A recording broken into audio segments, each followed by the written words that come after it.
I try to avoid big influencers as much as I can. If you're sitting in the house for a year or 6 months or 3 months and you don't spend that time doing something or learning something, like you I can play can't PS5 help you, for bro. us. Like, just today we're doing 3 and this podcast, and then tomorrow we're doing 4 cars. Wow. So like we can, like in a weekend we can do 6 to 8 cars. I was behind you with the pista, and I tell you, I was shitting my pants, man. I was like, if that thing hits me, that is like major damage. When you feel like falling, I'll be there to prove, yeah, that baby I got you. No matter the distance, no matter the hoops, yeah.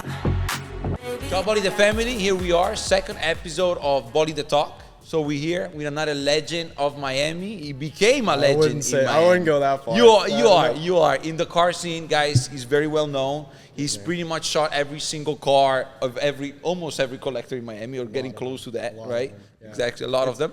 And we have here Dylan from Fastr Media. Yeah? It's funny, a lot of people, they only know the car, they don't know me. Correct. Which is kind of a little bit intentional. That's why we have the car right behind us. Yep. Exactly. Yep. They know the car, they don't really realize it's me, and, you know. I guess that's the first time that, you know, like we see you, you know, like yourself being, you know, the main character and not, you know, your work. Yeah, you know, I sprinkle myself in like here and there, but it's never like a huge point for me to do it. Like I probably would have way more followers and stuff if I made it a lot more personal and there was a little bit more of a story to follow. But like, I don't know, I just kind of like just filming cars. Yeah, absolutely. Like, I mean, you got the right setup right like, here. Yeah. Yeah, it's just one of those things where like I just like cars and I like filming them, and I don't really care to be an influencer. I care to just make really good, timeless, very good content, and you're doing that for sure. That's man. the goal. Like, beautiful. Dylan, tell us a little bit about you. I would like to know, you know, like your background, where you come from, you know. And my family's originally from Texas, but I grew up in Florida, like in Texas. Yeah. Nice, I grew up in Jacksonville. Okay. And then I graduated high school, moved to Orlando at UCF, and that's kind of where I started filming. The hat. Yeah, it's representing. Yeah. That's kind of where I started filming, because I went to I graduated high school in August of 20, which is literally like COVID hit March of 20. Pandemic, right there. And basically what happened is they kind of bait and switched us at UCF, and they're like, oh, well, everything's going to be pretty normal. You're going to have in-person classes, and then that was completely a lie. And like what ended up happening is like I had, you know, 4 or 5 classes in a semester. Yeah. All of them were online. There was nobody on campus, and so like for me it was a good thing. And for me too. Yeah. I loved it. Yeah, for me too. And little parenthesis there. It's I didn't like, you know, what it ended up allowing me to do is just sit in my dorm room on YouTube and learn every single thing I needed to ever learn about getting started with filming. Yeah. So like I just sat there and I was watching, you know. What were you watching back then? I was watching Washness and Hardnet, like all the guys that are like really like OG in the car video stuff. Like I would just sit on YouTube all day, every day, just watch those videos. So you always had a passion about cars? Yeah. My granddad got me into it. He was a Porsche guy. Okay. And like 10, 12 years old, we were out driving his cars and on the track. Manual or what all type the of above. Porsche? He had every car, like he had a 356. He was a 996 guy. Okay. So he had a 996 GT3. My dad had a 996. Yeah, crazy enough. Yeah, he had a 996 GT3 and a 996 Turbo S as well. Okay, cool. So fun cars. So fun. Very fun. Like to this day, I'll never we took them all over Colorado, and they lived in Colorado Springs, so we would go all up in the mountains and stuff. That was like our thing. Cool. So that's what kind of like ignited the car stuff for me. Nice. And I mean, starting with Porsche is a good starting point. Yeah, totally. Very nice. Me too. I started with Porsche. My dad had a 996 Cabrio Carrera, beautiful. Cool. I had a ton of fun with that one. It once it's in your blood, it doesn't come out. It doesn't come out. You can try. You can go in different paths in life. It always at some point gonna take you back to cars. Totally. Always. It's a universal male interest. That's why you give a 3-year-old a toy car and they're like entertained for an hour. Oh yeah, for sure. Like it's just a universal. You can't not. How do you not like that? Yeah. So long time passion for cars. You said you during pandemic. So pandemic. Let me talk a little bit about pandemic. I see you're not the first person that tells me pandemic is not being bad for everybody. Like it was a really bad moment. I think we lived in one of the worst moments probably, you know, in the last 100 years, you know, or close to that, okay, apart from the world wars, right? Yeah, I would say that it was the biggest, like, it was the biggest separator of people that are, like, Yes. it was a big opportunity, like, because when everything resets, Yes. like, that's when you're going to get a lot of people just, like, if you're sitting in the house for a year, Right. or 6 months or 3 months, and you don't spend that time doing something or learning something, right. like, You I can can't play help- I can't help PS5 you, for bro. so long, you know. Yeah, After right. a while, you got to figure out something. 100%. Yeah. So like those, like that time kind of like a lot of the people I know that are really good at what they do today. A lot of them started during COVID because Right. it was a big opportunity to like where everything shut down. It's like, all right, I'm going to sit here and learn everything I need to know about this one thing. Okay, so that's cool. So that's what triggered it. Yeah, So, totally. Like I just had infinite time. And I basically every Saturday and every Sunday I would go to car events all over Orlando. Okay. Jacksonville. So car events were still running during COVID. Yeah, because I in didn't. Florida. I wasn't in the scene in back Florida, then. yeah, like there was still, it was pretty, I mean, you know, Florida and Texas, they were both pretty yeah, open. and like so. after, you know, obviously March, April, May, they were probably shut down, but like once everybody started kind of like coming to Jesus about everything, they're like, dude, I'm not gonna sit in my house all day. Yeah, So like yeah. car events really like came back, and then I was at every single one that I could possibly be at, and that was like the original people in my network came from those events. Those events, yeah. So that was like I was. So literally- were they a big thing? Like cars events were a big thing during pandemic?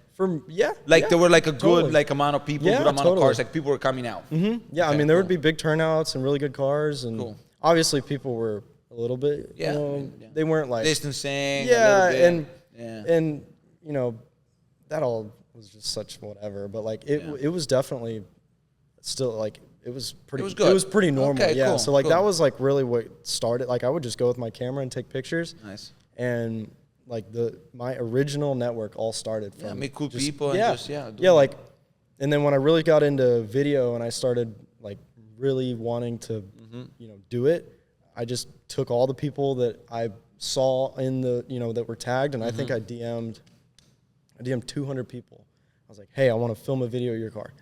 How were you filming back then? Because I don't think you had this type of Oh no, equipment. I had just from the I had a get-go. camera and a little gimbal, and Okay. dude, I DM'd 200, like literally For 200 our people.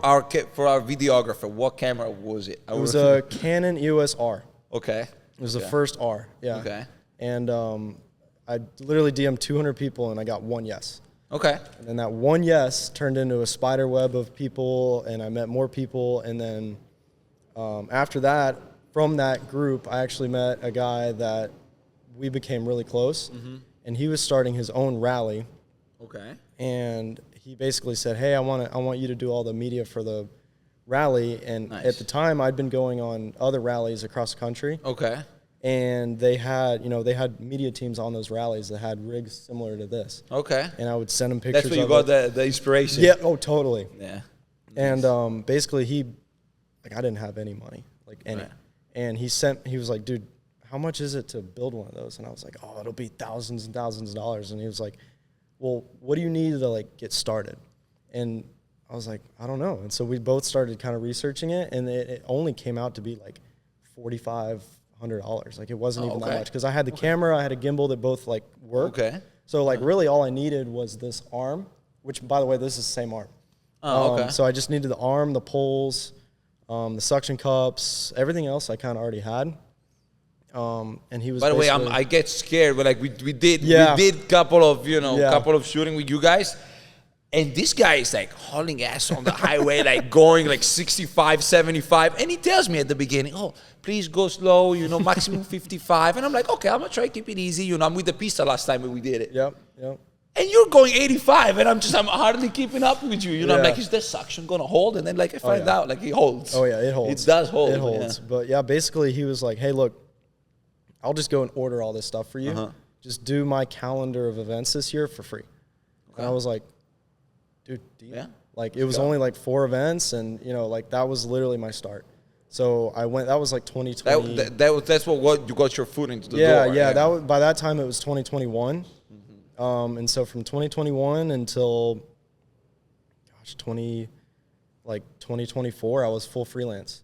Okay. Like right after I got the rig, I think I lasted in school like another 6 months, and I dropped out. Yeah. And I was in film school, and it was just a complete joke. So I was like, dude, I got really busy with shooting, and I was like, all right, this is. Were you able to monetize back then? Not through content, but I was doing jobs. So like, it was completely just freelance, whatever came my way. Okay. I mean, it's important. I'm sure, like supporting yourself, during those times, like you gotta do something. And my deal with my parents was like, they would, they covered me. Okay. As long as I was in school. Okay. So like if I dropped out, and it was then like, what happened when you dropped out? Yeah, and so like basically I was like, I'm going to do this hardcore until I can sustain, my life. Yeah. The day I can do it, I'm done. See, that's believing in yourself. That's good. Yeah, it was. There was. It's always a little bit. It's always a little bit of a gamble. It was real. I just could not handle school. It was like I hated every aspect, like every single aspect of it. Every second I was there, it was like I was in film school, and be nice. I'm going to be very nice about this. I'm going to be extremely nice, but I'm not even kidding you. The curriculum I was in school, and we had a quiz, and you open up the quiz, and it would give you. They had 4 names, and it was like X name, X name, X name, X name, and it would be like, which one of these directors was a LGBTQ? What? And I'm just like, dude. Yeah. And in the meantime, I've got people like asking for edits and all this stuff, and I'm just like, these people are paying me, and I'm just like, bro, like, exactly. Is this really like, okay, I have 2.5 more years until I can be done with this. Where would I be if I just go all in now? Yeah. Versus going all in 3 years. For sure. And what ended up really happening, like if I had waited until that would have been 24, that would have been like a year and a half ago that I graduated. Like if I had waited to go really hard until I graduated, like I would have missed a huge window. Because I got in, like the content wave really like boomed like in 22. That's when everybody started like really flooding and buying cameras and Right. I would have completely missed the window. Yeah. So it was a huge, like, it was a leap. Yeah. But yeah, that was kind of like my intro. So you were doing jobs, and then YouTube came after, correct? Like YouTube was way after. Way after. Like YouTube. How did you get your name, your face out there, like your content, your work? It was all just Instagram. Actually, first it was TikTok. Okay. Yeah. So TikTok was first. I had a couple videos on TikTok that like just exploded. Okay. And I mean, the algorithm on TikTok is strong, it's right? Very, yeah. It was very, very strong back then. Okay. So like it's good today, and back then it was like you could post whatever. You think the fact of pandemic and stuff like helped, like people just scrolling? Yeah, totally. I mean, dude, there's people just doing nothing, just sitting there consuming everything. So like it was a golden opportunity. How did you go on TikTok? How many, like, what's the most viral video that you did? God, I think I had the one that I remember has like 4 million views. Holy. But I had like 2 or 3 that were over a couple. Okay. So what's funny is that like run I had on TikTok introduced me to the guys that are actually like, they're like my family now. They live in Miami Springs. Okay. His name's Mickey and his wife's name is Michelle. And Mickey had a car channel that he was starting. Okay. And they had made like, I don't know how many videos, but it was still pretty small. It was like 2,000. Shout out to you guys. It was like 2,000 subscribers. Okay. And his wife was like tired of him sitting up like late editing all the videos every night. And she was like, you need to find someone. So she literally was getting fed my videos on TikTok. Okay. And we ended up on a call, and next thing I know, like I'm coming down to Miami every week. Okay. From Orlando.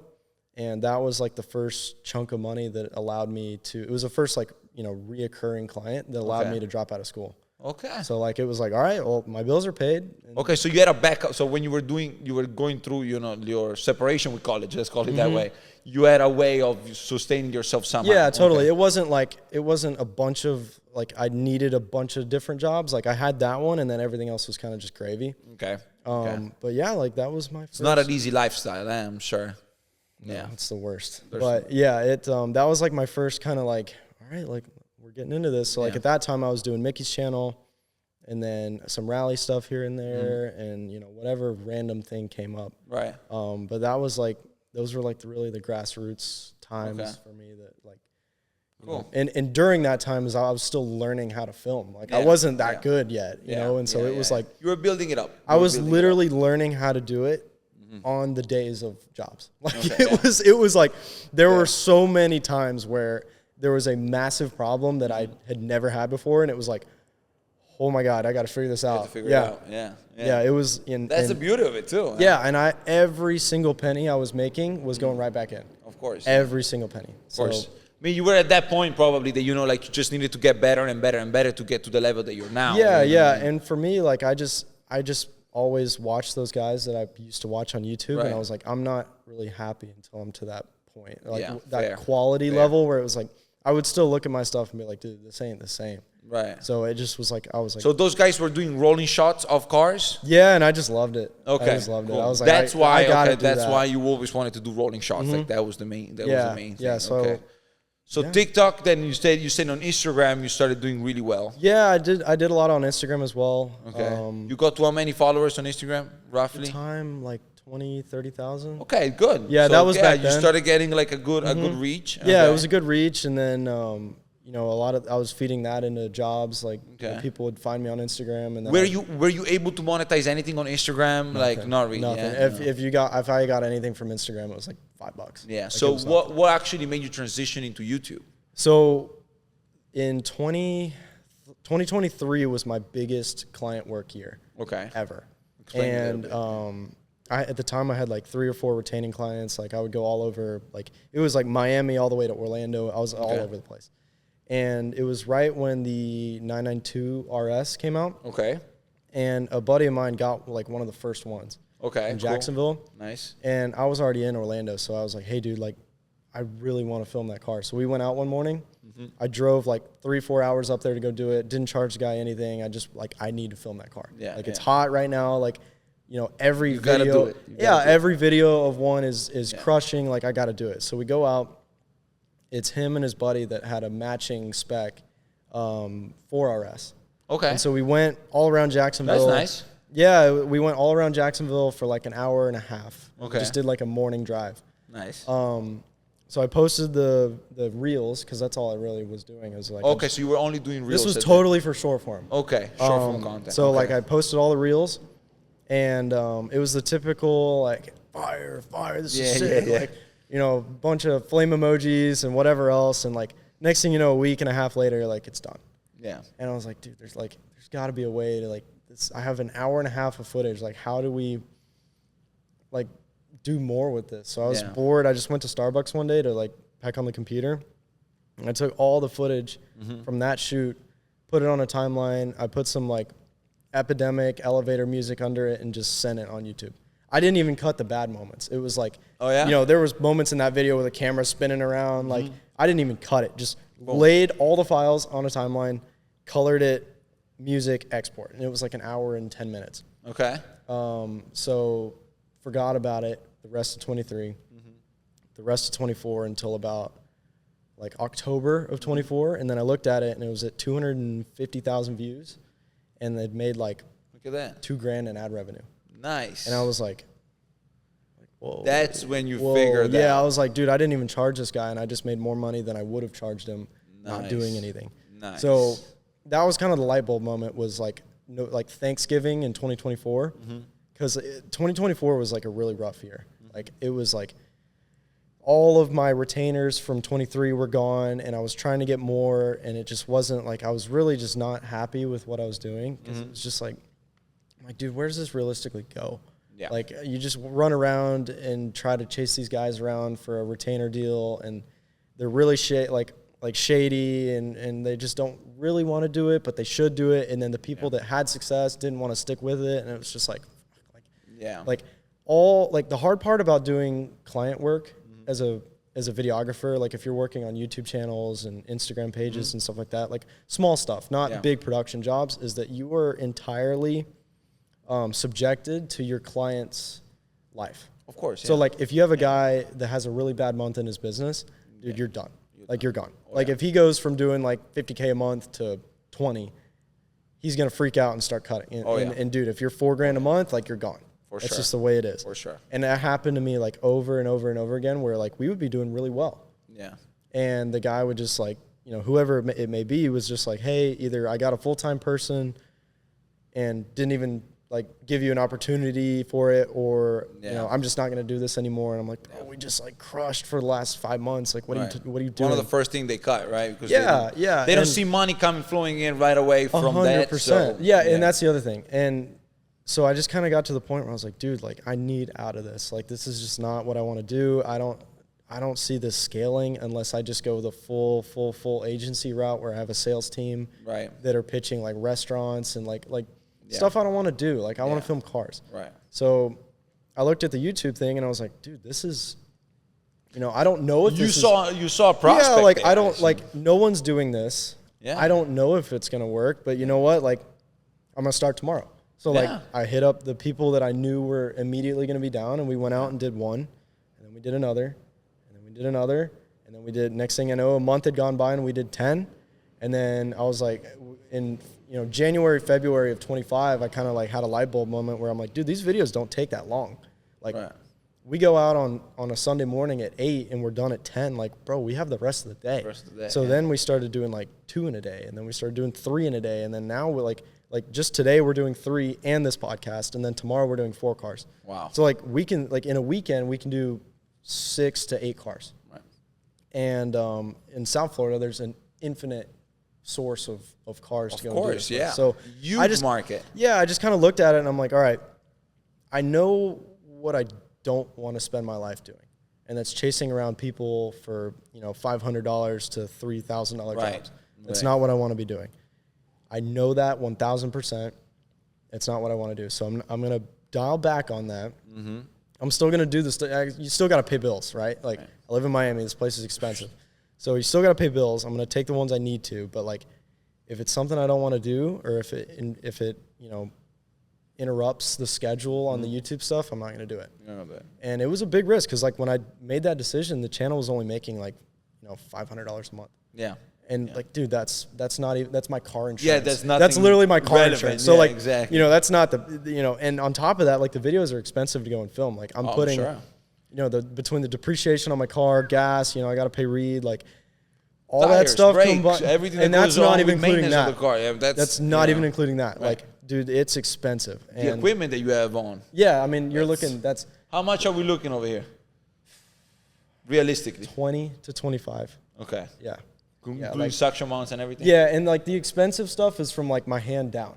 Okay. So like the camera's $6, the lens is $2, the gimbal, if you buy it new, is $7,000. The 2 batteries, the big DJI drone? Yeah. The Inspire? These are the batteries off of that drone. Oh, okay. And they're the pair. That's what stabilize it, right? Yeah. So the pair of the battery, even just the batteries is $1,500. Yeah, man, this is sick. Yeah. It's like, it's a lot. And it's also like, I've got insurance. Like you've got car insurance, I've got gear insurance, and I have liability insurance. Of course, so like you've got all that insurance you're paying. Yeah, no. And you gotta have it in this country. Let me tell you. Yeah. You gotta have it. Especially with the people. No, like something happens, something falls down, hits something else.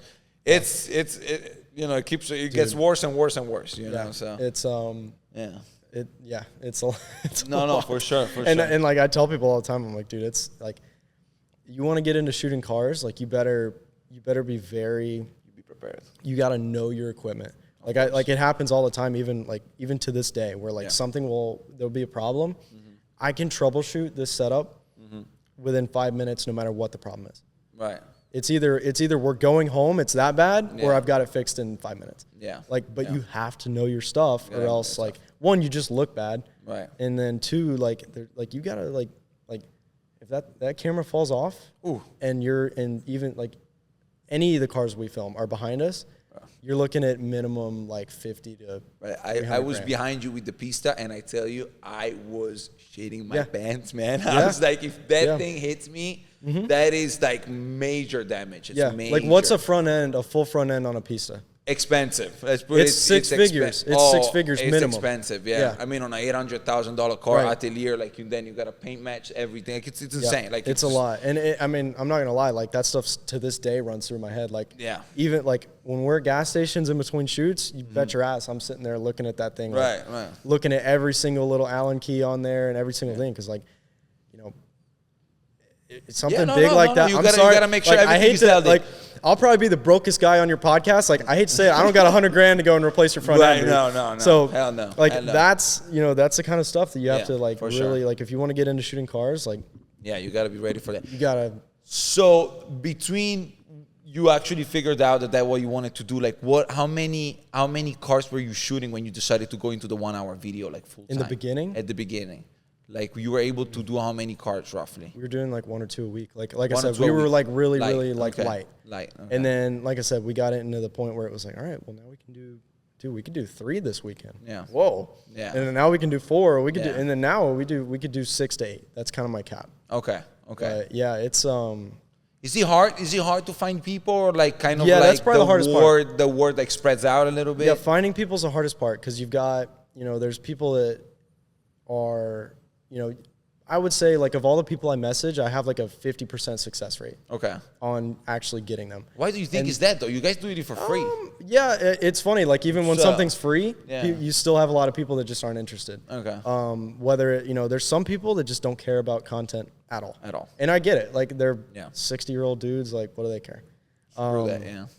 And so there's kind of like there's people that are like, yes, absolutely, let's do it. Guys like you. Yeah. And Just then for fun too. Yeah, you know, yeah. There's just- the younger guys super easy. Like they're like, let's go. Yeah. And then there's the people that are really busy. Yeah. And that's like a 2-month pipeline. A lot of people take me like a month, 2, 3 months, 4 months even to get like a following up and all that to get them. Yeah. And then there's the people that just straight up don't want to do it. Yeah. Which I get it. And there's nothing personal. Like, dude, I get it. Like, there's some things I don't want to go do. Like if especially guys have a family, like dude, if you have 3 kids and it's a Sunday, like dude, be at home with your kids. Like it's nothing personal. Most definitely. Yeah, it is Yeah, nothing I agree with personal at all. Yeah. And you do all that by yourself, DMing, doing everything by yourself. Everything. Yeah, so Yeah, I would that's say crazy. It takes a lot of. so yeah, every week to get 6 cars, I'm probably talking to 25 people, and I've had to like some of the people that I'm close with, like that I message a lot. I'm like, dude, I'm sorry to blow you up, but like it's just what I have to do to schedule enough cars. Like you just never know when someone's going to be available. So it's like, sorry, I'm DMing you every week, but like that's just my it's the game. It's dude. At the end of the day, even though there's no money transacting, it's still sales. Yeah, and for sure, the name of the game with sales is just follow up. Like you just follow up. Like there's people that I've followed up with like 8 times. Right. And they still haven't shot with us. But you know what? Like when I follow up 15 times, like we'll get them. Yeah. Yeah. So Miami scene, it's, very broad. You get car collectors, you got, like independent people that just have cars, collecting privately. You have people, course sellers in Miami. There's a little bit of everything, there is. It's the whole spectrum. How do you filter people? How do you go about like DMing? Like you just go randomly DMing everybody, or how do you do it? So in the beginning I did that, and then now I'm kind of getting to the point where I try to avoid, and this is in the nicest way possible, I try to avoid big influencers as much as I can. Okay. In the nicest way possible, they're really tough to work with. They don't care about your time. They don't care about you. In the nicest way possible. They don't treat you nice, eh? They're nice. They're very nice to your face. Cool guys, like fun to be around. But like if I give a guy a 3 o'clock time, you bet your ass we're not starting until 4:30, or they're gonna just straight up cancel. Yeah. Like it happens all the time. It happened all the time, and then I got to the point now where I'm just like, dude, I'm just gonna avoid that crowd because a lot of them don't want to drive their cars. Not because, like, there's the collector people that don't want to drive their cars, right? And then there's people that are leasing cars and they get 80 miles a month that don't want to drive their cars. Yeah. And so what those guys do, and I've had this happen a couple times, is I tell them, hey, we're going to do the 1 hour, and they know that going in. It's very like cut and dry. And then we get going, and they're like, hey, they kind of wiggle their way out of the 1 hour, and it turns into like 20 minutes of footage. And for me, that cost me money. Yeah. Like the only way I'm able to even do the videos for free is because the 1 hour stuff is what the videos make money because they're long as hell. Exactly. And that, if I don't get that time, yeah, you both lost time. Yeah, right. Yeah. And like I said, in the nicest way possible, I've just started like avoiding that crowd. Yeah. Because they're difficult to work with. They're, it's just like I enjoy going out with a middle-aged dude. Yeah. It's a weekend. His kids are older. He just wants to go drive his car. Yes. So the best, most fun people that I talk to all the time and that are our best friends, even like we'll go hang out with them. They're just guys like that are just, they're purist car people. And they're not doing it because they want the content for like their Instagrams. They're like, dude, I just want my car like documented forever. Like it's like, like we did a guy, a friend of ours, David, he's got the gated Gallardo we did like, last week. Okay. Same thing with him. He's like, he has. It's a white Gallardo. I think I saw you on your one, story. Yeah, gated manual. Yeah. It's the 50th anniversary. Okay. It's the last manual Lambo they made, factory. Nice. And there may have been like a special edition something during that time, but like that's the last one. Yeah. And for like what we talked about is he's like, dude, this is like history. Yeah. You know, like where else on YouTube are you going to get an hour of someone driving this gated Gallardo? Right. Ever. And I saw a little sneak peek on your Instagram story, I believe. So you were doing shooting from the inside, like you have a camera from the inside as well, like changing the gears, like right? that car, it was a manual, so like that was you had to show that. Yeah, like what's the point thing of filming a manual car if you can't show the guy shifting? You know, it's right, like for it's a waste. And I'm a huge manual guy, like yeah, right. You're talking so you my language, Like if I clicked on a video that said manual Gallardo. Oh yeah, and I never saw. You need to see the manual. And I never saw the gated shifter and the and like I would. That's a pure driver. Yeah, that's a pure driver's car. 100%. Yeah, and it was like guys like that are my favorite. Like they're just car people at heart. They're just like purist car people. Yeah. Are my favorite. Yeah, for sure. By far. And it's they'll like, where do you want to go? And I'm like, oh, here's the route we go. And they're like, all right, let's go. Yeah. And then like we'll have, lunch with them after or whatever. It's a very relaxed environment. And that's like kind of my favorite part about doing these is there's no expectation. It's just like, we're going to go drive. We're going to have a good time. I can't wait to see the footage when it's done. Yeah. And then, you know what? We're gone.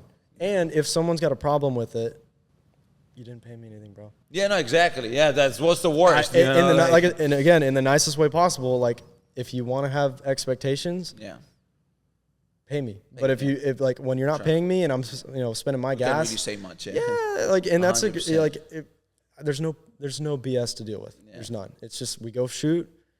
Any big names that you got to meet during your time doing this? Doing the filming in general. Whistle and Diesel was awesome. Oh yeah. Awesome. Cool. And then for people that have been around cars for a while, my first intro into car YouTube was with Savage Garage. Okay. They were really big from 2019 to 2021. Okay. Yeah, they were awesome. But my what favorite. What were they doing? I don't know.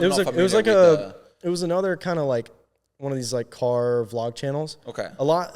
I don't want to say a lot like DDE, but they were that same run around with Lambos vibe. Okay. But not rebuilding cars or stuff like that. Not really. No. Not really. It was really just we have an SVJ and we're going to go rip it on a rally across country. Stuff like that.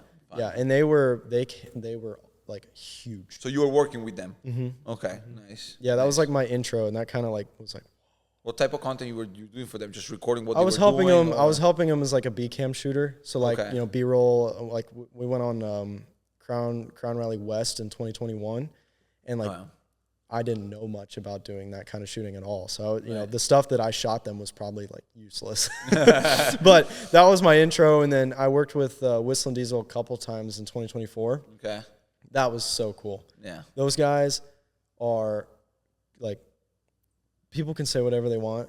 That guy's got it figured out. Yeah. Cody. I love his content. Cody to be honest is so with you. smart, so diverse, and I'm not even glazing from what everybody. I'm not even glazing. Yeah. That's the thing that they have down to a science. Is it's different. Yeah, it's very much. His videos you can't not watch because you look at the title and the thumbnail and it's dude, this is how do you all right? I'm gonna go destroy my $250,000 G-Wagon. I'm watching that. Yeah, no, for sure. And when he did the FA, the Ferrari FA, insane. Mm-hmm. So he destroyed the car. And then the most genius thing, I go find out that he selling the pieces of the car that he destroyed online. I'm like, bro, you're a genius, man. Yeah, totally. You're a total genius. So you just made money on the on the YouTube, all the advertisement, plus. You pretty much made the whole money. He was charging people big time for just a little piece of the car. It was good money. And a little piece of plastic box, clear box. That's the video, the main, the video that we the only like legitimate video that we did with him was they did a video where basically he had a parachute on the General Lee. Okay. And we were driving through this town in Florida, and he would go by cops and pull the parachute. What? And yeah, I show up at like noon. I gotta watch that. And they're like, "Hey, here's the plan. We're gonna drive by these cops. I'm gonna pull a parachute, try to get pulled over." So one of those drag racing cars. Mm-hmm. Yeah, like they have a General Lee, like it makes like 1,000 horsepower. Oh, okay. It's like total replica. Like it's awesome. Nice. Big parachute on the back. Like it's a drag car. Yeah. And I show up at noon. They go over the game plan with me. Like we're rolling in like 10 minutes. So get the camera ready. We go and like. Nice. That was how it was shot. Like they had iPhones duct taped to the back of that car. Oh. And they had a guy riding with Cody, like doing it. And that's literally how it was. Like there was nothing fake about what we did. Sick, it nice. was so like watching that, I just had like this huge. So like, what they do is actually real. no, it's not 100% real. Like there's no. You get that feeling sometimes. You watch some of these big names, and Yeah. you're like, is it real? Is Yeah, it not? and I've like, filmed stuff like that for people where it's completely fake, and it just like, and it just sucks. But Yeah. like those guys, 100% real. Legit. 100% real, Cool.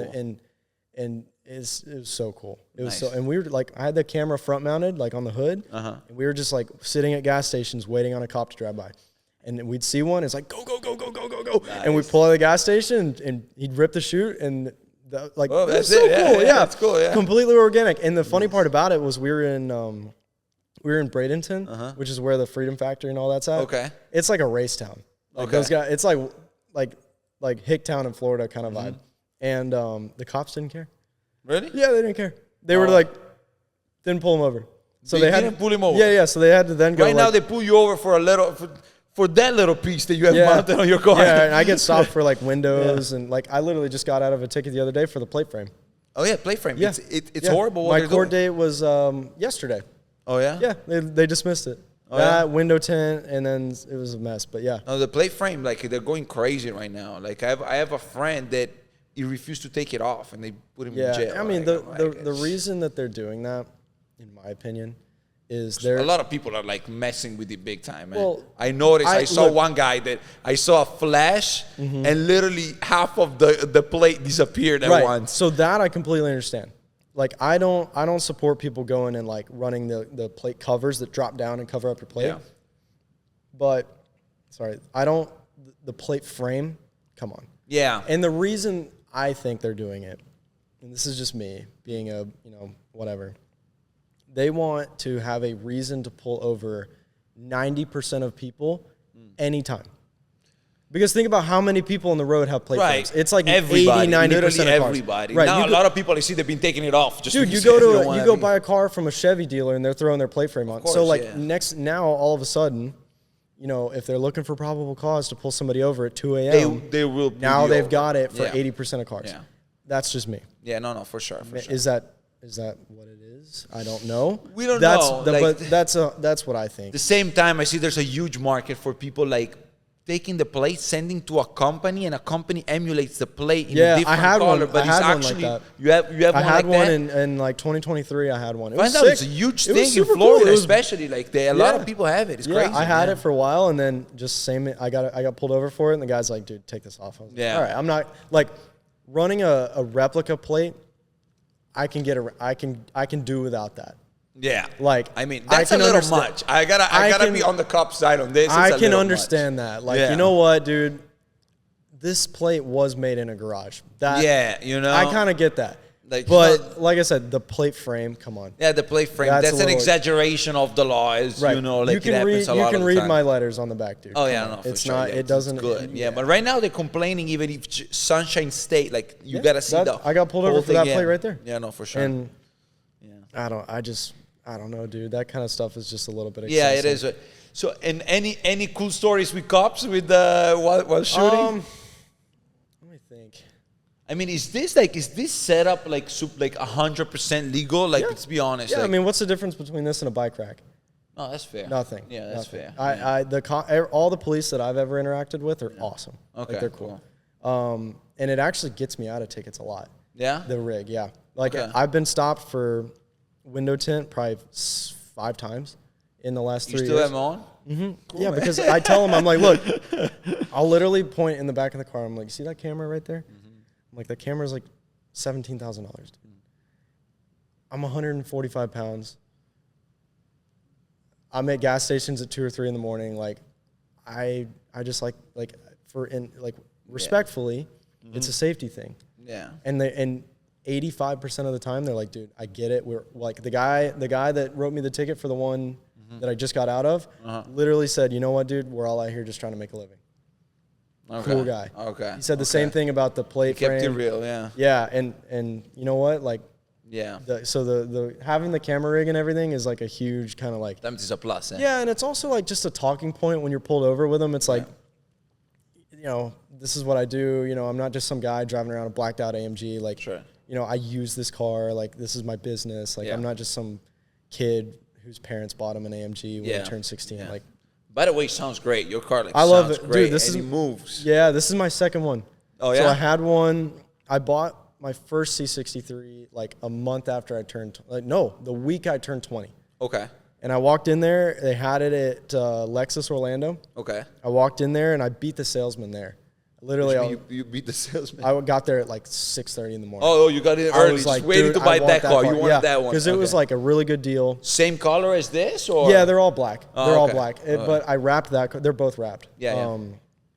I beat the salesman there and I bought it just straight up. We literally took it around the block and I was like, I want it. Yeah. So I bought it. And that car was like huge for me building my, it helped on social media, but it was really big for my network. Yeah. Because at the end of the day, they're social collateral. Yeah. So like you go somewhere and it sucks that it's the way that it is in a way. It's a materialistic society. It's just the way it is. Like, it's a networking thing at the end of the day. Like, I show up in a Prius with a camera rig. They're not going to take you as seriously as they do with this. It's just the way the world works. And it's not like they're bad people. But you know what? I wouldn't have hit you up to go film your cars if you had a Civic. Right. I hate to say it, but it's like, man, and they're like, here we are today. You know, it's just real, man. like Absolutely. cars are a networking like hack. Yeah. And I keep buying these. It's not the most cost-effective way to run my business. Like, I could go and buy a 340i that is, stage 2 is the same power as this and probably even a little faster. But I don't, and I continue to lose money on these cars because there's a lot of jobs that we used to get that were big jobs that I literally got because of this car. By the way, how many miles do you put on a car like this doing your job? Get me started, dude. Like, my last car I bought at 50,000 miles, and I sold it at 120, and that was like a year and a half, 2 years. This one I bought September, October-ish of 2024 at 45,000 miles. I'm at 95 now. Okay, so you're planning on keeping it until like 120? Probably the end of the year. Yeah. My last car started having some issues at 120. Okay. This one will probably be pretty similar. Okay. So I'm probably gonna have to get rid of it like at the end of the year. I mean, it's okay, The thing is like they're all highway miles, and I'm not like, we drive fast. Yeah, don't get me wrong. Not even that crazy though. You always got a camera mount in the back, like we drive fast, but I don't thrash on the car. Yeah. So like my last car, all I ever did was like ignition and fluids. Okay, so very simple. Same experience on this one. Yeah. Like I just know that when I get into it in the morning and we have 4 cars that day, it's gonna work the entire day, and I can beat on it the entire day, and it's gonna be fine. And it's hard to go away from that. And on top of that, like I have like $5 or $6 grand in parts between the wheels and the carbon. And like when you go buy the exact same car, you just park them next to each other and swap all that stuff. Yeah, of course, You don't got to go build another car. No, and for sure. It's just nice. And the other thing is like everybody knows me for that car.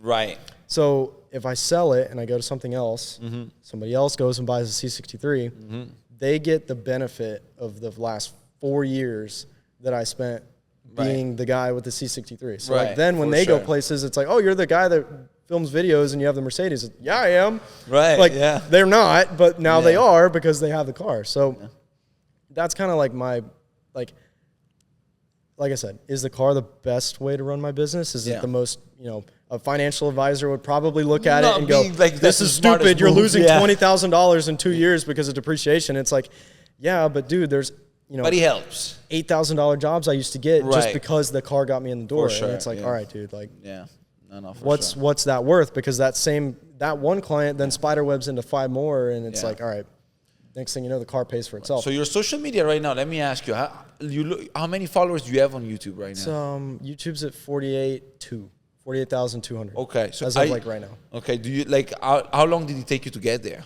So YouTube in the beginning, like when I first started the channel, it was just a portfolio. Okay. Like I would go shoot a project for someone and we would just put it on the YouTube channel. Okay.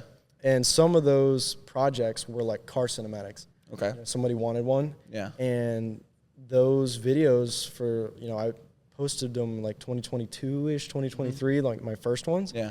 And my first chunk of subscribers came from those. Like I had like, when I started 1 hour, I think I had like 13,000. Okay. So like I already had a little bit of a springboard. Okay. So then when I started the 1 hour, it's not like I was starting from scratch, which is a huge help. Okay. Because the thing about YouTube is it takes months and years, and like there is no greater endurance race when it comes to content than YouTube. And if you're blowing up cars and doing stuff that's like ridiculous, that doesn't apply. You're gonna get millions of views, like because it's just so crazy. But if you're in a niche thing like what I'm doing, dude, you're looking at, if you want to start a channel, you're looking at 2 to 4 or 5 years minimum. Yeah. Minimum. And that's from, I worked on, between my clients and people I worked for, I've worked on like 8 different YouTube channels. And that's the common theme between all of them. And it gets harder. Takes time. It gets harder every year because more and more people are doing it. Of course, yeah. So like every year, there's double the amount of people that just went to Best Buy and bought cameras, and they're going to Supercar Saturday and making car content. I'm competing with all those people. So like, a lot of people want to say like, oh, content, it's not a competition. I'm like, dude, yeah, it is. It is. I don't care what you say. Yeah. If when they're looking at their YouTube homepage and there's 6 videos, mine is one of the 6, I'm competing with those other 6 videos, for the click. For sure. And if I don't get that click, it dings my click-through rate, which dings the virality of the video, and it's just, it's spider webs. How important it is to have a good caption on the video. That's right? Dude, the title and thumbnail is probably like 75%. Oh yeah? Yeah. You think that much? That's what catches attention, like, right? Dude, if you open up YouTube and you're just genuinely not interested in what they're showing you, there's a 0% chance you click on it.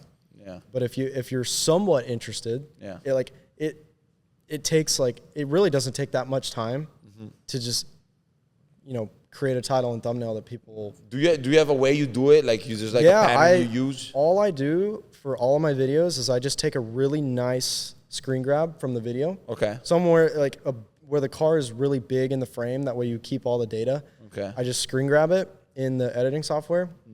I take it to Lightroom, touch it up, take it to Photoshop, frame it in the actual frame. Okay. And then I enhance it a little bit in Topaz, and that's it.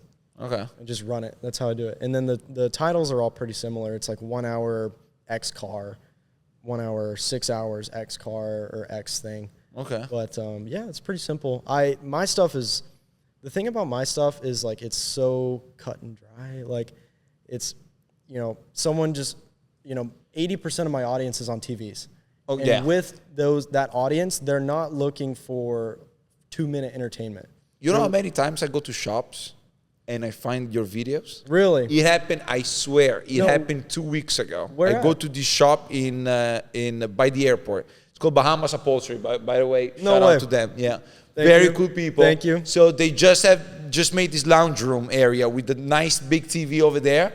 And I see this SVJ running, and I'm like, and then I see the little Bolide logo on the SVJ. No. I'm like, that's me. And I turn on to the guy. He's a friend of mine. I say, Andres, brother, that's me. And he's like, no, there's no way. I'm like, yeah, there's the guys from Fastr Media. They're friends of mine. Yeah. No and it's like, way. Bro, we have their videos rolling every single day, over and over, all day. Wow. Because that's the best form of entertainment. People are waiting, they're there, and it's car related. Yeah. And like people want to hear the sound of the car. So you're SVJ, the GT3 RS that we did. By the way, that's doing good. That one did really well. Once in a while, I go look and I take a peek. Last time I checked, it was like 200 something, right? It's over 300 now. Over 300 now? That video gets 600 to 1,200 views every day. Cool. Nice. Every single day. Nice. Yeah, that video crushed. I'm happy. I'm happy, especially that people like the spec of the car because you have a ton of video. It's so funny you mentioned that because like I was gonna make that one of the before we did the podcast I was like actually thinking about that like I gotta remind him like all the comments I get about your spec of people that are like this clean red, no sticker, painted hood it came out perfect. That red the guards red on the 991 and the 992 RS are by far my favorite color. Beautiful. It just it's like the perfect mix of like aggression. Yeah. But it's not flamboyant. Yeah. Because like acid green, acid green. It's aggressive. Bright. Yellow, orange. It's really bright. That guards red is just so. It's like it's classy, but it's also not. You know, it's like just right. It's right in that like black is a little bit understated. Yeah. White, everyone's got white. For sure. Everyone's got Arctic Gray. Yeah. Everyone's got all the very neutral Arctic colors. Gray is like the most popular color for that car, for sure. Yeah, and that Guards Red. Guards Red, I had it with silver wheels, beautiful. And no Weissach package. That was the most, like, you're talking about like a $50,000 or something like that, or close, a Weissach package on that car. I had more compliments on that car because I did not have that package. I sold that car when I sold it for the same price as people were selling Weissach package with the same miles. Just because everybody went with just let me click on that configurator, let me click every single thing, and they were going on for the Weissach package, and so little people actually were like, I like the comfort seats, like I don't like all that carbon on that car. Like at the end of the day, the hood is still carbon. It is. It's just not showing that it's carbon. Yeah. And honestly, I like it that way. I'm the type of person that I am. Like I like a little bit more like nicer spec, right? My favorite 992 non PTS spec that I've seen and we've filmed, Guards Red. I'm a sticker guy. Guards Red, black wheels, stickers, ceramics, all that. Yeah. Painted hood. Okay. I would painted hood to me is just absolutely. If I were to go in there today. In spec one, that's how I do it. Yeah. Do you see a similarities with like Porsche owners? Like it's a big talk nowadays. Everything is like, my color is PTS, like it's PTS this, PTS that. I'm like, what? They are by far my favorite group of people to film with. Yeah. Not even close. Not even close. They know everything about their cars. Yeah, and it's not really that. There's a personality type, and they just want to go have fun. Yeah. They're not like. It's a little different with the 992 because the 992 has kind of become a little bit of a hype car.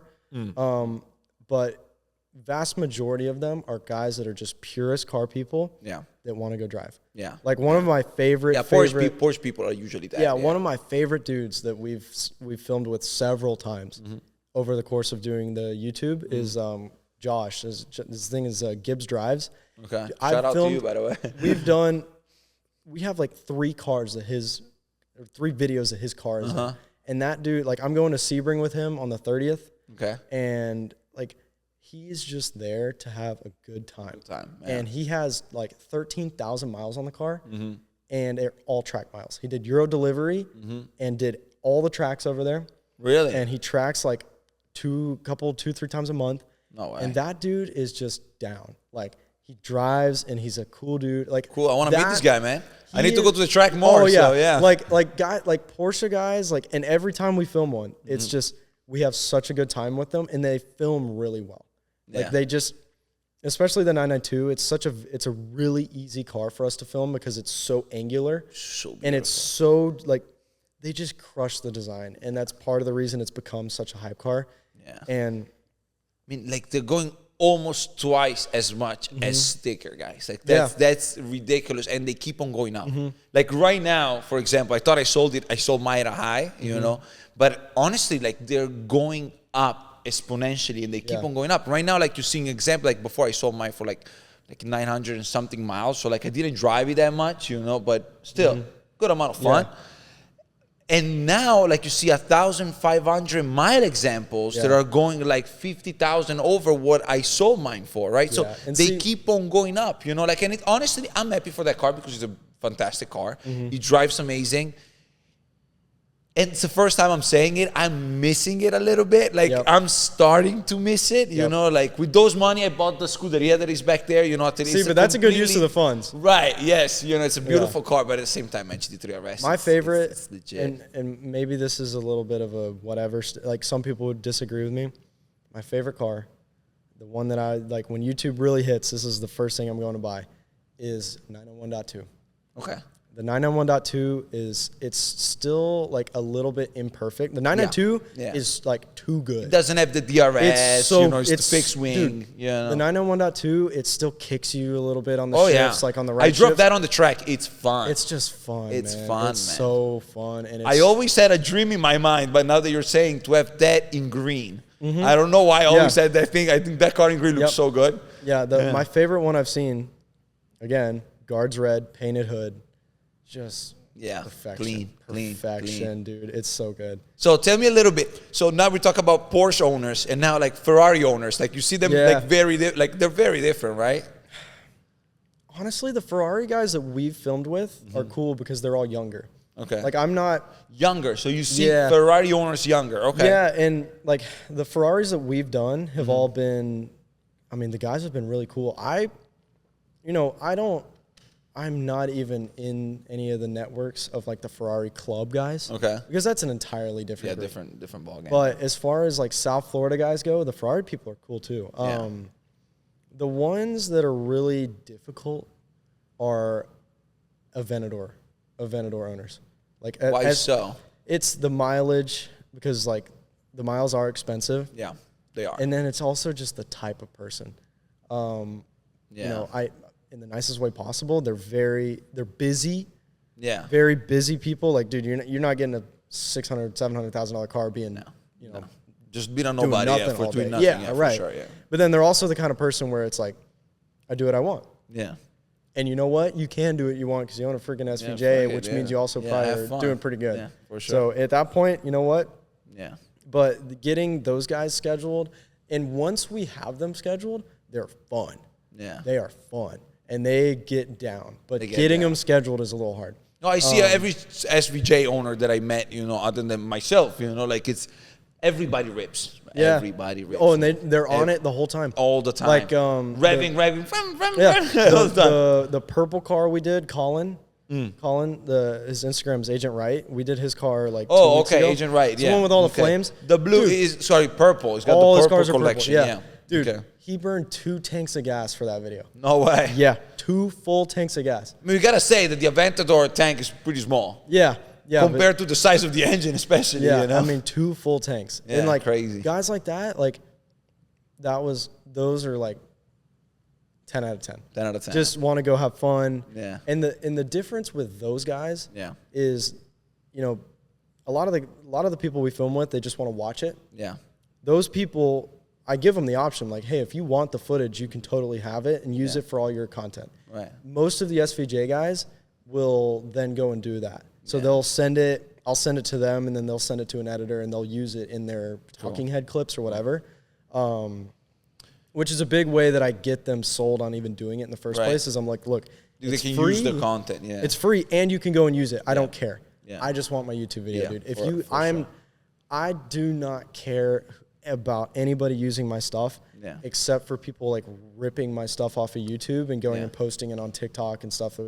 Right. And honestly, did you get to that problem? Like people it's like constant. Like I, honestly, taking like clips I don't.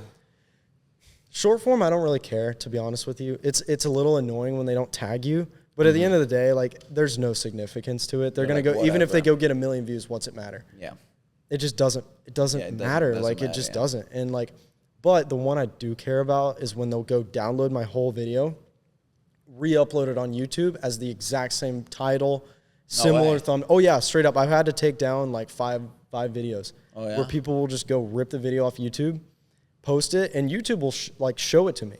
Like it'll be like, hey, this dude, this is 100% match. So YouTube tells you. It does. Okay. It does, and which is also kind of the dirty thing about like like the way that content works. So with music, right? Like if I were to go and use a song that's like a mainstream song, I would never, the second that metadata hits YouTube when I upload it, you cannot monetize it. Okay. No way in hell, not happening, zero chance. It is a instant no. Oh, big deal. Interesting. And in the old days, I don't know if they still do it, but a lot of people had their videos taken down. Because they use music that is not allowed. However, with video, it's like there's nothing.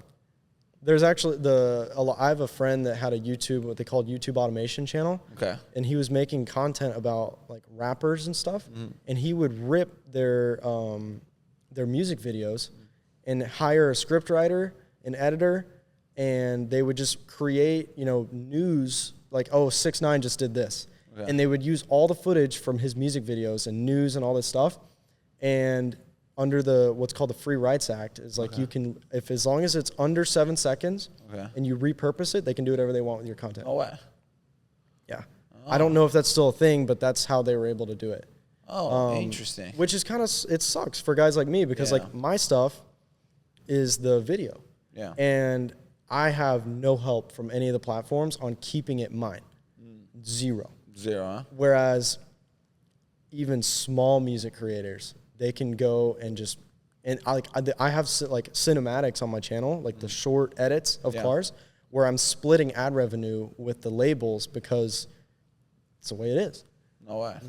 Wow. Yeah, so like I don't even know what the split is, but I know it shows me on YouTube. It's like they either demonetize it. It's tough to track the money that you're making on videos or. No, I mean you can track it specifically. What I was referencing is like more like when the labels go and they say, hey, no, I don't, like they can either say you can split it with the creator, or they just take all, or like just demonetize your video. But it's, I don't know. I don't agree with it. It's it's backwards. And like I said, like I open up Instagram, TikTok, YouTube all the time, and I'm like, guess who shot that? Right. Guess who spent his money to go shoot that? Like that was me. Like for sure. I kind of got to the point now where it's like, dude, if you're not direct copying my video on YouTube, I don't really care. Because like I don't make money on Instagram. I don't make money on TikTok. So there's like making money on Instagram is like it's you can make a lot of money. But you gotta be like really big. You can make a lot of money on Facebook. Okay. And you can make a lot of money on Snapchat, which is really hard. Snapchat wants influencers. They want brain rot, where it's like some OnlyFans girl that's like taking 9 million selfies throughout her day of doing nothing. Right. Like she goes, I wake up at 10 o'clock, I go get matcha, and then I do nothing all day, and it's like 50 selfies from throughout her day. That's what Snapchat wants. Oh, okay. Facebook. You use Snapchat for your I actually got on Snapchat because I had a bunch of people say like, dude, you can make a bunch of money. But the hard thing with Snapchat is you can't really monetize unless you get a show. Okay. What do you mean by show? So you have to literally like go through Snapchat corporate. I don't know specifically how it works, but they have to give you, like, you have a designated show. Like for me, it would be like, the show would be called like, filming cars or whatever. Hypothetically, whatever it would be called. And then it would be a bunch of stories of us doing what we do.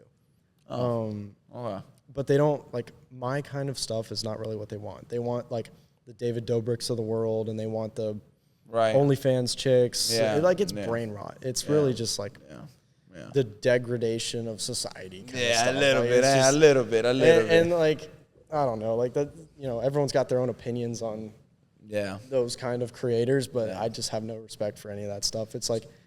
And what's your plan? Like, are you trying to stick, like, you're sticking to what you're doing? Like, you're going to continue doing this type of content? My goal with YouTube is to just pump and pump and pump and pump volume. Yeah. I'm adding some different, like, avenues of making it a business now. Like, I'm working on title sponsors. I'm talking to, like, 3 different companies about that right now. Nice. Just ways to, like, I want to make money on the ad revenue, but there's, if somebody has a product or a business that fits the audience and fits what we're doing, by all means, we can run my intro and then a 30 to 1 minute ad for whatever X company it is. For sure, yeah. So that's kind of my big thing I've been working on, just like even in the last week. I've had a few calls about it. I can't talk about who, but it's like, if it goes through, it's gonna be like really cool. Cool. Really cool. Like maybe cool, we're gonna follow you. We're gonna see you on your page. Very cool stuff. Like and when we were on the calls, it was interesting because like, you know, the guys would be like, you know, we just love seeing how different the content is that you're making. Because everything right now is just hype, flashy. Like if you go on Instagram, every car videographer is just making, I hate to say it, but they're all just making the same shit. It's, you know, flash, you know, quick edits, Yeah. hype music. Yeah. And trying to make the quick views on the shorts too, especially. And like, there's an art to that. Don't get Yeah. me wrong. I think it's cool. Yeah. But my problem with it, from my perspective, is like, it gets to the point where it's all the same. All the same. And it's like, all right, well, there's another guy that made a hype edit, and if you are that creator, you're one of the people doing it. Yeah. What separates you from everybody else doing it besides location? And that's one of the things. Like, I would have jobs that I would miss out on when I was doing client work, you know, that were across the country because they have a guy that's 30 minutes away.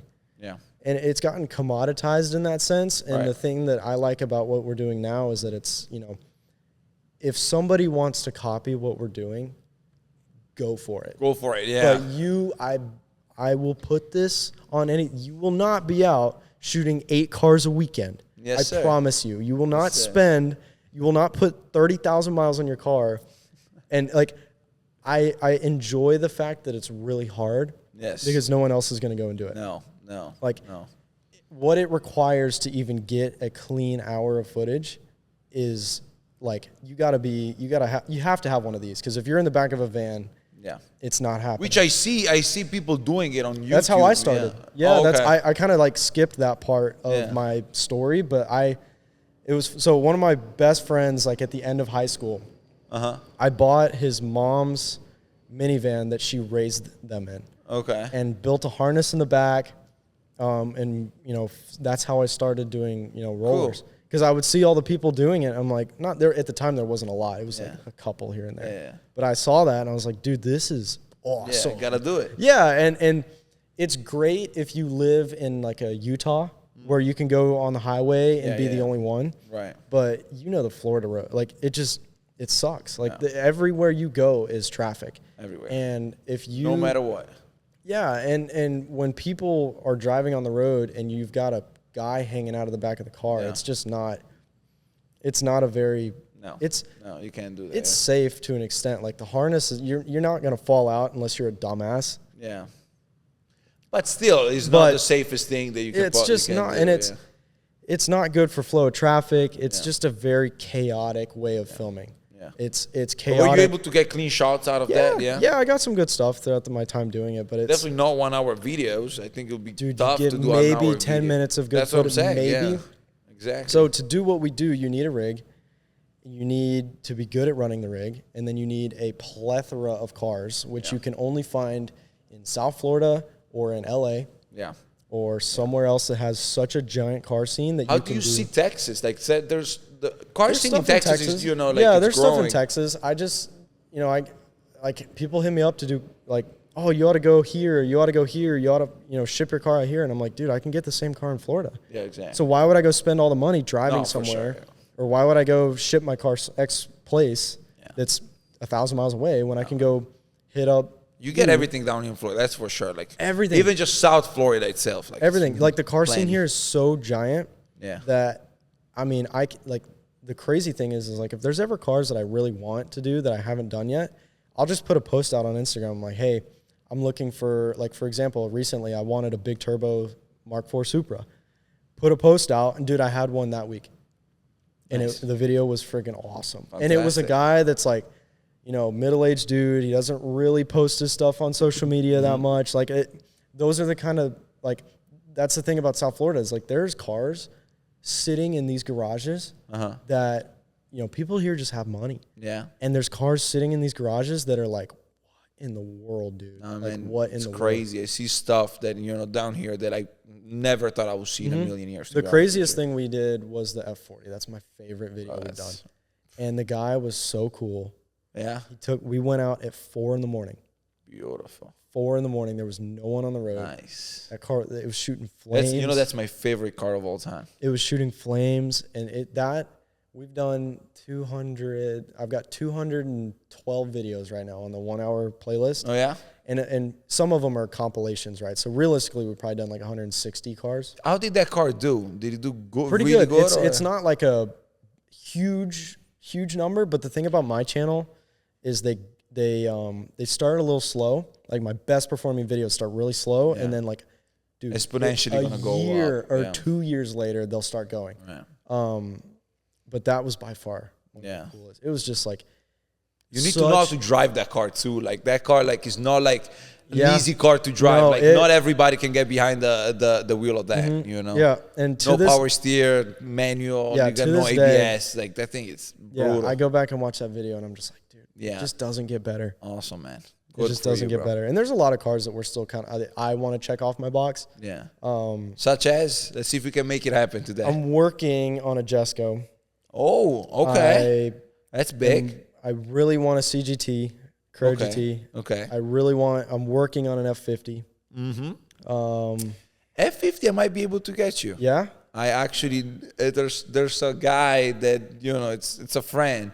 He has chassis number 1. Oh, Dennis. That's who. Dennis, yeah. So crazy story about Dennis. Yeah. Mickey, the guy that I told you about that that was like my first YouTube client in Miami.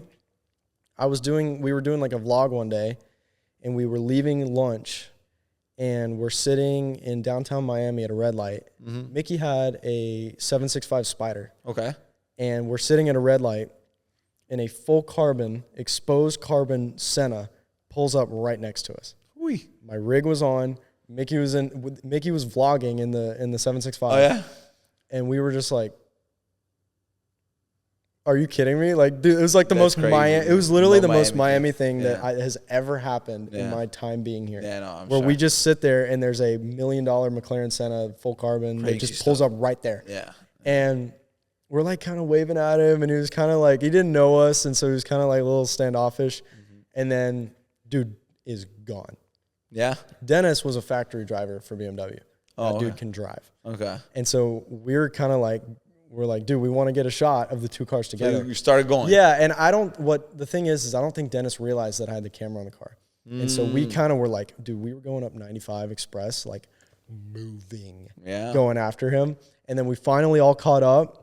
And Mickey was like waving at him. He had a 765, and the guy was like, and Dennis was like, all right, these guys are cool. And then he saw the camera, and he was like, oh, I see what they're doing. Yeah. So this was like 6 miles of like psychotic, driving to catch and then up the guy started staying behind. And then we were cruising up 95 Express with him for like 10 minutes. Cool, nice. That was the coolest thing ever. Nice. So that's how I like softly met Dennis. Nice. Like in 2022. Yeah. Long time ago. Crazy. Like first time I see a guy like literally like ripping an F50 like that, man. Yeah. And not just any F50, cool. man. You're looking about chassis number one, dude. Bro. Like you're talking about like that's a piece of history. Yeah.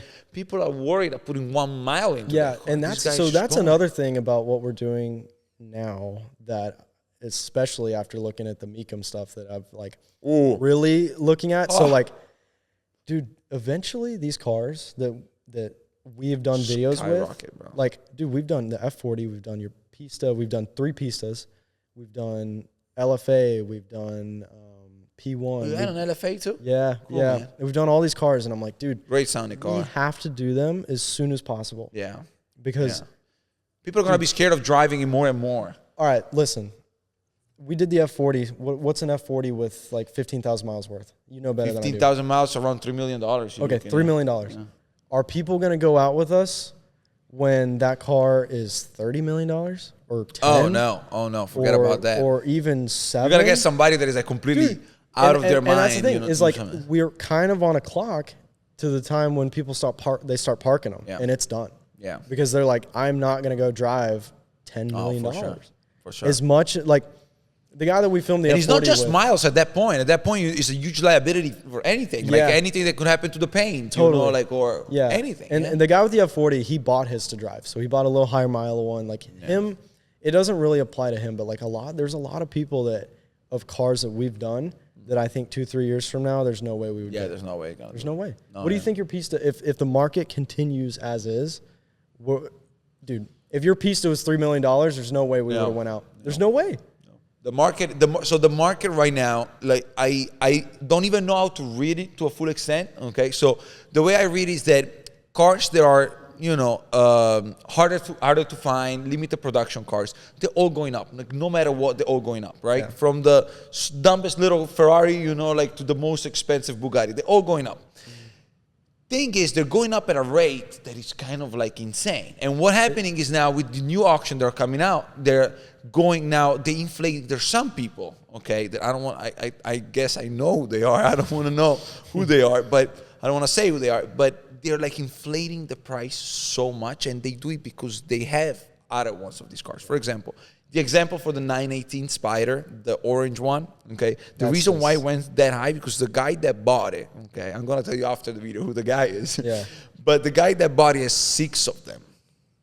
So by doing that, he automatically inflated all the rest $6 million doing of the cars that he has. Yep. So, people are starting doing that so much that how much are his price real to a certain extent? Yeah. It's like it's crazy. Maybe I guess we gotta see. We'll see. To me, it's sad because I'm 23.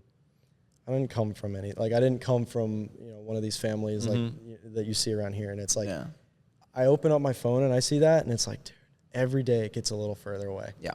It's like I'm already working as hard as I can, and then Mecum comes up, and then my dream of owning X car, just granted, anything's possible. I'm not gonna sit there and say I'll never make that money in my life. I don't want to put that out there. That's kind of weak-minded. Yeah. But at the end of the day, okay, let's say it would have taken me 10 years to get a 918, right? Yeah.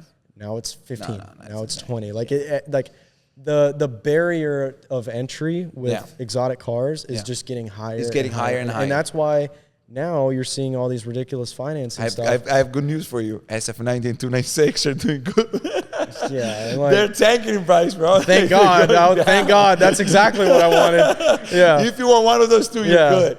You're good. Yeah, for the next year or so, you're going to be good, I wish that I was the kind of guy that I was like, 296, that's my freaking dream car, dude. But it's a great driving car. It's a great car. Great driving car. It's a great SF90 296. Let me just throw it out there. It's a phenomenal driving car. It's just hybrid is, is not the standard yet. So my buddy just got rid of his because he was watching it go down in value. Bro, I got 296 and 3 SF90, so I know the struggle. I drove an SF90 here. I don't know how you sleep at night. I don't know how you sleep at night. That's the thing, Sometimes you just gotta go with it. You can't always win. Sometimes you gotta lose a little bit. It's okay. At the end of the day, I think the thing that people are getting away from, I understand the people. That cars are a business, and the fact that they don't want to lose money on them. Yeah, I get it.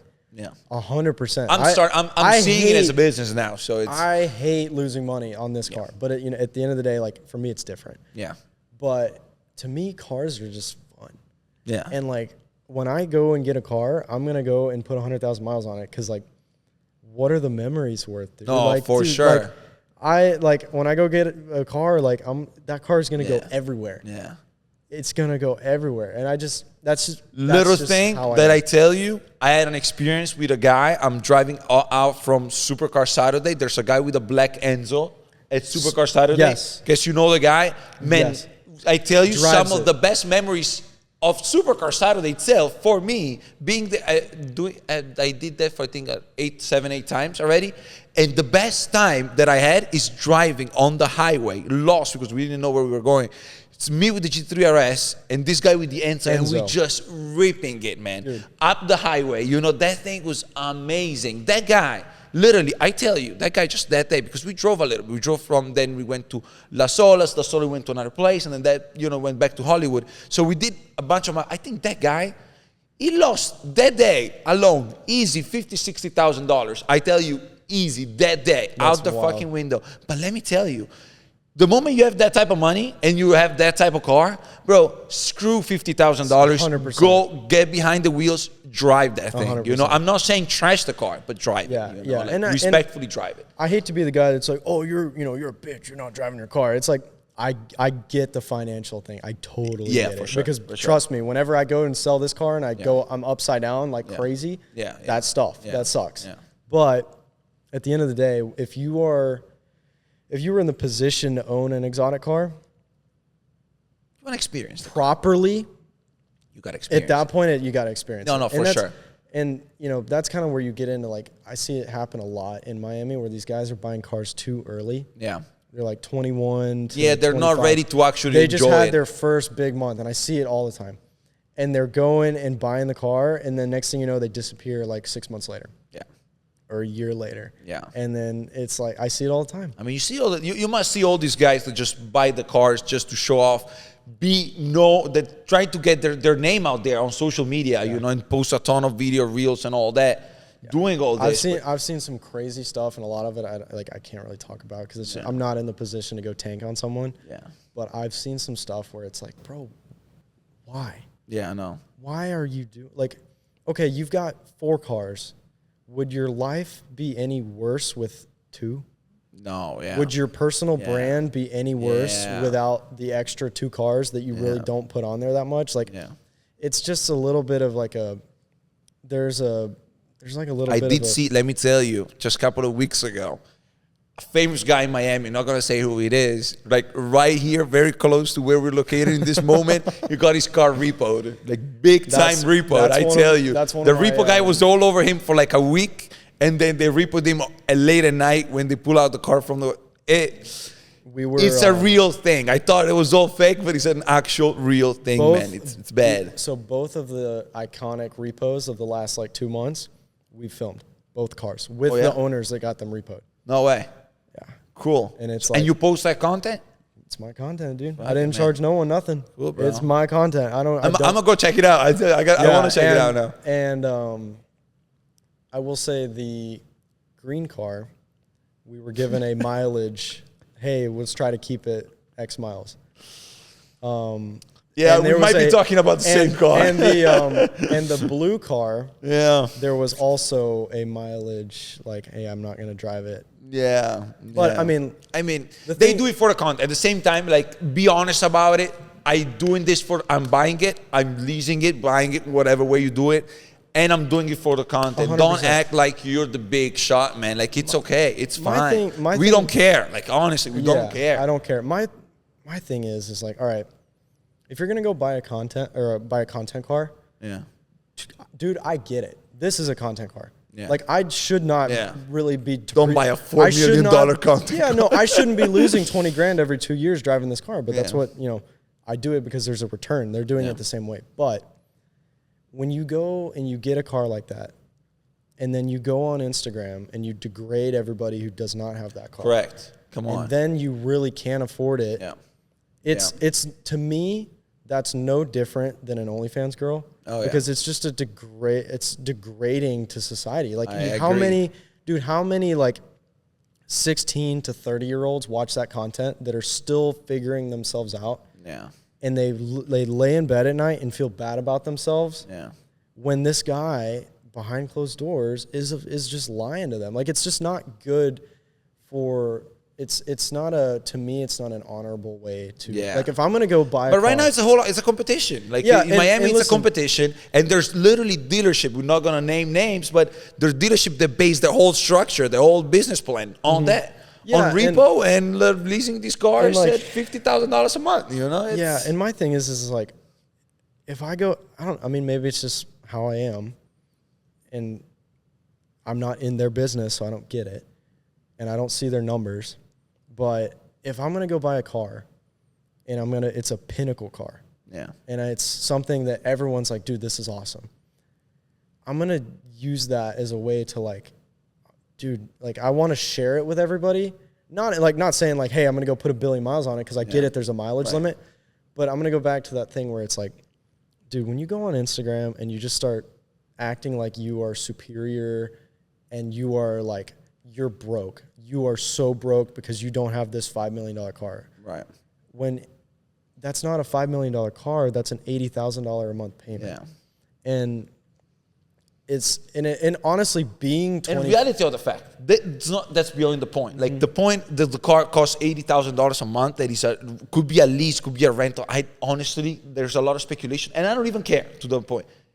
Why do you have to act so tough? Like take it down. Like relax. Yeah. Relax. It's just, like it's okay. We understand. You got it. You bought that car. Fine. 100%. But like don't go flex it too much. You know. Yeah. And like, then it's gonna bite you back. You know. Like it's. Yeah. And like I said, at the end of the day, I get it. Everything.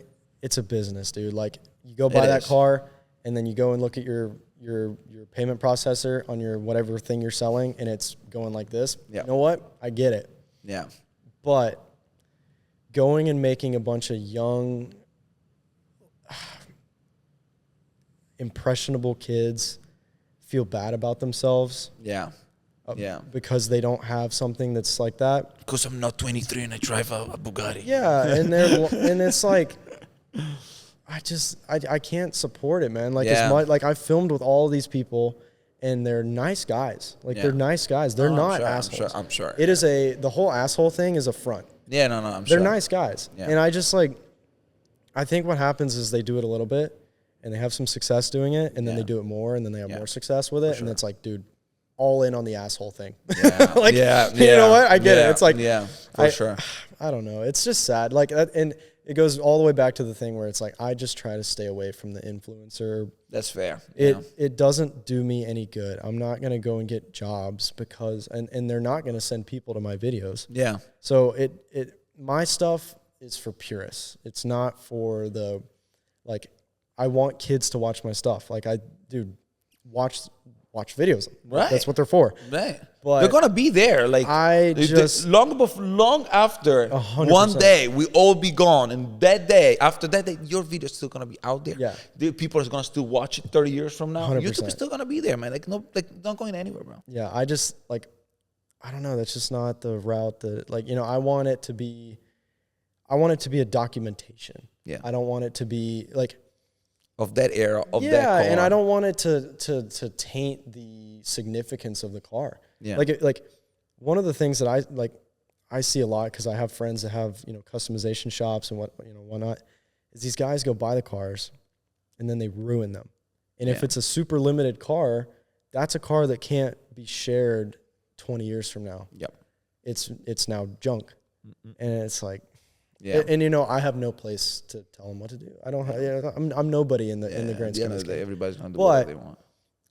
As a purist, as a car guy, it's a little bit sad. Yeah, it is. Because some of the cars that are falling under that, are like, you look at them, you're like, dude, that's one of the most beautiful specs I've ever seen. And then they took it, and it's like friggin' it's destroyed. And yeah. Not everybody has good taste, I guess, Yeah. But we make the best of it. We know we got good taste, at least we think so. I hate to dog on the Miami community, because at the end of the day, like I said, it's not my place. So I'm just a guy that goes and films cars. But for sure. It's just a little bit, I don't know. I don't know. But yeah. We're here, we're living it. You're documenting it. You're doing a great job. Yeah, thank you. Congratulations on what you're doing. Really respect that. Appreciate it's a hassle. It's not easy. It's hard. I'm sure every day, every day is and you got to knock on a lot of people's door to be able to do what you do. Yeah, the transition to YouTube was a little bit scary in a way, because when I started doing it, it wasn't making any money. Yeah, and I was walking away from clients that were big. Like I had I was working with DuPont. Oh, okay. I was working with them, and some other pretty big names, and it was the hardest thing for me was walking away from all those people. I remember being on the phone with one of the guys from DuPont, telling him that, hey, I can't do this with y'all anymore, and I was dude, I was in tears. Yeah. Because they're that was all 2021 me ever wanted, was to have those opportunities, and then to get to that point and realize that it wasn't going to get me the life that I wanted was so hard, because it's the videographer side of me looks at it and goes, this was your end goal. Yeah. But then the guy who's got bills to pay looks at it and goes, this ain't gonna work, dude. Yeah. You want those big milestones that you're chasing, like this isn't gonna get you there. Yeah. And that's kind of my favorite part about YouTube is that it actually scales. Yeah. You know, you can scale a content agency, but it's unless you're doing like 5-figure, 6-figure jobs and if you're doing all these like run around with like influencer jobs, it just doesn't really scale that much because you're only as good as like you can only be one place. Right. And as soon as you start delegating it to people, they don't want that person. For sure. And, you know, a lot of people that own businesses or people that, you know, they'll be like, oh, well, you're just, you know, looking at it wrong. And maybe I am. Maybe. Yeah. But at the end of the day, I just kind of had to do like a self-awareness check. Have you ever read the book, Your Next 5 Moves? No. It's a Patrick Bet-David book. And in the book, love Patrick Bet-David. In the book, great guy. At the very beginning, one of the big things is like, hey, before you go off on whatever like venture or thing that you want to go do, you need to do a period of self-evaluation and figure out like, what do I want out of my life? Do I want to have $5,000 in my bank account? Do I want to have $5 billion in my bank account? Do I want to have a wife and kids? Do I want to be single? Right. Do I want, like, name all the things that, you know, all the variables, right? All the things, the routes you can go. Yeah. And that's what I did is I just sat there and I was like, what do I like want? Because I didn't want, even though I was still filming cars, I didn't want to be doing any of that stuff. And like, that's what I love about the YouTube thing is like, I wake up on a Saturday morning and we've got 3 cars and I'm like, dude, I'm not stressed. No. I'm not miserable. Yeah. Like, I'm just like, this is cool. Right. And like when we're out there filming and like something's like really cool is going on, whether, you know, whatever it be, or we get a good shot. It's just like, that's cool. That's you know, cool. And like, I was like, it, you know, today, me, a year and a half later after I made that decision, whatever it is, I'm really glad that like I did that because now it's like, all right, at least I know that the thing I'm doing is it scales. Yeah. And on top of that, it's what I want to be doing. So that's kind of beautiful. Beautiful. That was cool. So what do you have to say to the future generation? We're running out of time, but I want you to give, you know, something for people that are out there making content. They want to try to make it like in content guys? Content guys. People that want to make content in a legit way. What would you say to them? The first thing is you got to be different because everyone's doing the same stuff. Like you're never going to, if you're just another guy in a small fish in a really big pond, like you got to have to do it for a long, long time to even break through that. So being different, doing something that no one's doing is like a huge way to like get around that. And the other thing is like, I deal with this, like I have to explain this to people a lot, is that all views are not good views. Like I know a lot of people that, you know, they go and post stuff on Instagram and it gets 3 million, right? Right. But if you're getting 3 million views and it's not turning into anything, you just get a few followers or whatever, it's a waste. It's like, you know, attention's good, but attention with a funnel is better. Yeah. So like, you know, a lot of people that I used to do work with, like clients, they were so hyper fixated on the numbers, but the numbers isn't really everything. Yeah. That's Do you think following your gut is important too?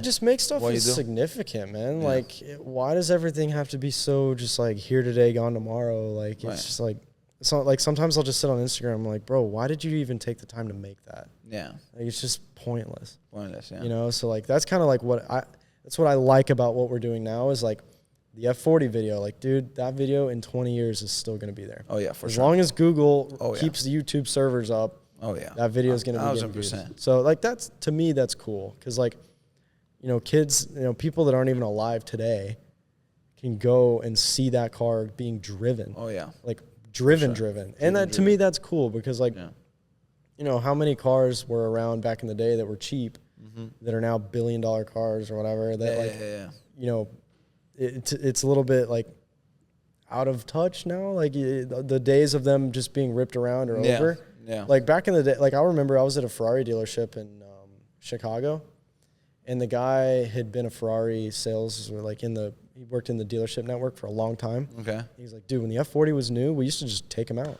Yeah. He's like, I would just take it home.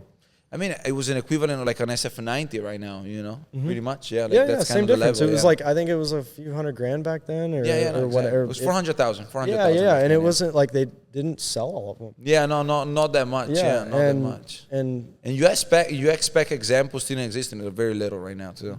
So that's why, because there wasn't that much request for it. yeah, So. totally. And that's why that's what makes them, even more valuable right now, because back then they were 599 manual, 3,500 car built, only 30 of them being manual. Manual example going for over $800,000 versus a F1 paddle shifter, Right. 130, 140. Yeah. So that's that's it, Supply and demand. That's how it works in this too, everything. Yeah. Oh, I'm gonna add something too. Now that I think about it, to the kids that are starting, that are filming and doing content. Definitely. Like, Please go ahead. it's just I didn't want to get off the podcast and not say it. Is like, you made filming cars as a business kind of like low key sucks. It's fun, don't get me wrong, but the business side of it is really rough. It's a very hard thing to make a living doing. I would encourage people that are doing it to look at it more as a way to have a very good network of people in your Rolodex at a really young age. Okay. Like, if I were to quit doing Fastr tomorrow and I needed a job, dude, I could go and get a job in a week. Like, and it wouldn't be like a, secretary. Right. It would be something good. Good job, yeah. Yeah, so like, filming cars it's just like it's a weird business. It is not an industry. It is a very niche thing. Yeah, it's a niche thing. Like, when I started doing the 1 hour thing, there were some people that are like, they didn't say it to my face, but I know they were saying it as like, oh, he's gonna kill the market doing it all for free. And I'm like, dude, there's no market in filming. No cars. market. This isn't listen, if I was you're making the market at most. If I was going and building homes for free, right.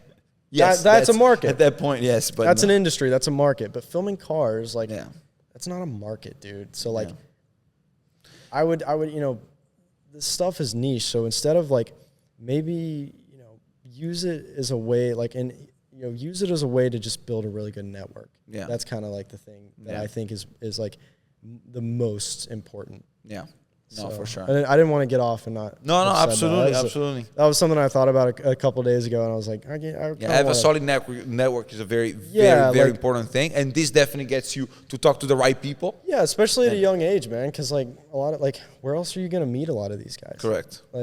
And where else are you gonna be? Especially where else are you gonna be valuable to them? Because at the end of the day, like, as a guy, I'm not like a 23-year-old girl walking around, but as a guy, like, no one cares about you unless you're valuable to them. Right, yeah. It's just the truth. No one cares. Like, dude, if you don't have something to offer me or something to enhance my life, like, I do not care about you. That's just the way the world works.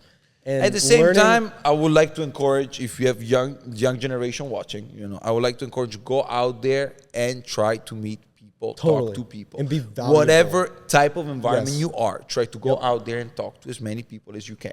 Because that you don't know who the person next to you can be 100%. or will be. 100%. So go out there, do that. I met so many people that I honestly thought nothing of, and go find out years later that literally have Ferraris, and were able to get me through some doors that I honestly didn't even know that I could go through. Yeah, totally. So totally. That's very important. That's probably the best part about the car community. It's just like my contact list is just like, sometimes I'll scroll through it, like when I'm looking for numbers, and I'm like, these are good people. Yeah, man. Like really good people. So that's kind of like we talked a little bit about the downsides of like all the Miami stuff, but then there's an equal, if not bigger, amount of amazing, like, just good people in the car scene. Like, my best friends, minus like my best high school friend, have all come from cars. Yeah. All of them. Fair. And like that, like, I look at it and I'm like, dude, like, there's times even now where like, even like, dude, recently where I'm like, is this like, I started doing this in 2020. Like, did I waste these last 5 years? Like, you get that imposter syndrome. Yeah. I'm, did I go down the right route? And, you know, I see that stuff and I'm like, you Yeah. know what? Yeah. No, you did. You did. Yeah. You definitely did good for yourself, brother. Thank you so much for Dude, coming thank on you, today, man. This It was was awesome. great. I think you guys are gonna do well with this. Thank you, brother. Seriously, I just appreciate keep it. on. It's just a consistency game. Yeah. So just go at it every week. Just show up. It's like what we do. It's no Yes, sir. different. Literally, No like different, yeah. like what y'all are doing and what I'm doing is actually really similar. Like, Yeah. you know, Yeah. it's just you just show up. And we're gonna shoot a lot more cars with you too. Yeah, Let's see. I'm ready. We gotta take out the Scuderia. We have a couple of cars that we gotta take out. They're gonna be fun. Yep. Yeah. I'm ready for it. Okay, brother. Thank you so Dude, much, man. Thank you again. This was a blast. Not it, brother. Thank you. Appreciate it.